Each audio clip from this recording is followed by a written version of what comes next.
পার্বতী শিবের উপর জয়লাভ করার জন্য তার আশা বা তার সংকল্প হারান না।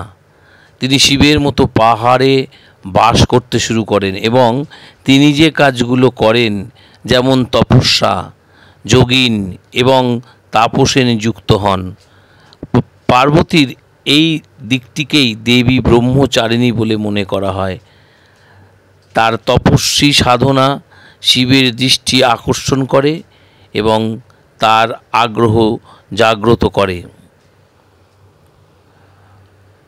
নবরাত্রির দ্বিতীয় দিনে পূজিতা হন দেবী ব্রহ্মচারিণী।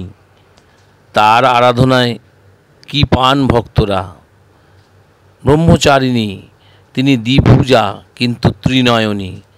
তার পরনে সাদা শাড়ি ও ফুলের অলঙ্কার। নবদুর্গার দ্বিতীয় রূপ দেবী ব্রহ্মচারিণী। ব্রহ্ম হল তপস্যার একটি স্তর। ব্রহ্মচারিণী সেই অর্থে তপস্যাকারী বা তপস্যাচারিণী। ব্রহ্মচারিণী নামের অর্থ ব্রহ্মচর্য ব্রত অবলম্বনকারিণী বা পালনকারিণী। দেবীর রূপ বলতে তিনি দ্বিভুজা কিন্তু ত্রিনয়নী।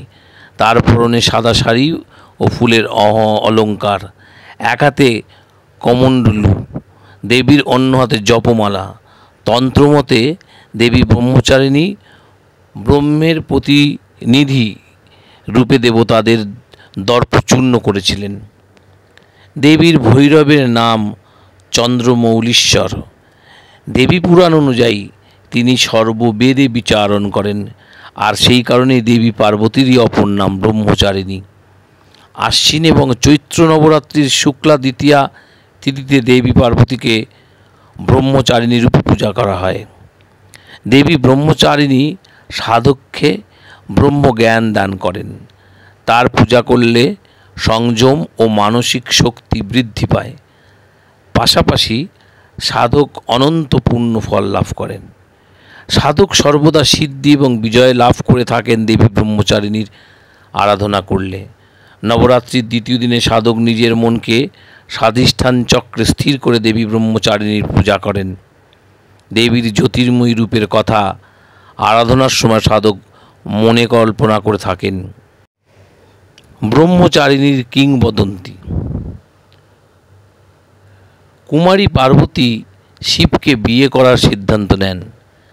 তার বাবা মা তাকে নিরুৎসাহিত করার চেষ্টা করেন, কিন্তু সে অবিচল থাকে এবং প্রায় 5000 বছর ধরে তপস্যা করে। ইতিমধ্যে দেবতারা কামদেবের কাছে আসেন।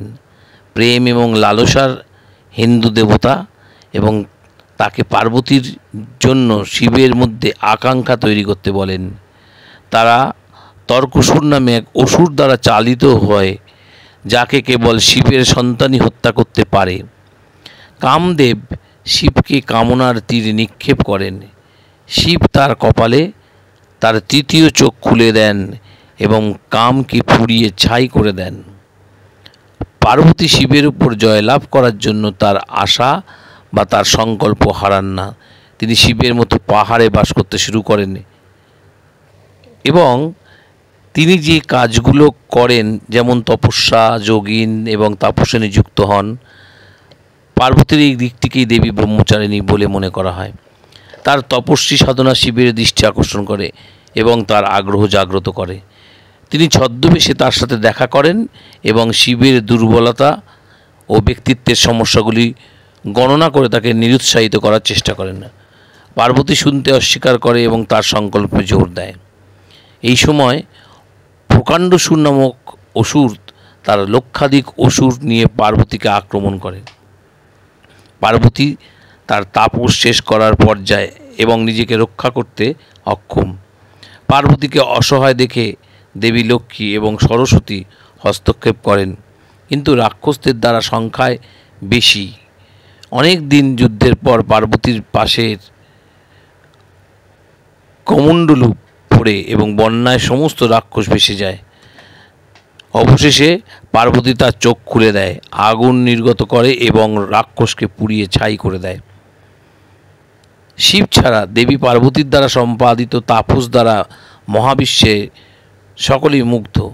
শিব যে শেষ পর্যন্ত ব্রহ্মচারীর ছদ্মবেশে পার্বতীকে দেখতে চান। তারপরে তিনি পার্বতীর তার ধাঁধা নিয়ে পরীক্ষা করেন, যার উত্তর তিনি সঠিকভাবে দেন। পার্বতীকে তার মস্তিষ্ক এবং সৌন্দর্যের জন্য প্রশংসা করার পর ব্রহ্মচারী তাকে প্রস্তাব দেন। পার্বতী উপলব্ধি করেন যে তিনি শিব এবং গ্রহণ করেন। শিব তার আসল রূপে আবির্ভূত হন এবং অবশেষে তাকে গ্রহণ করেন।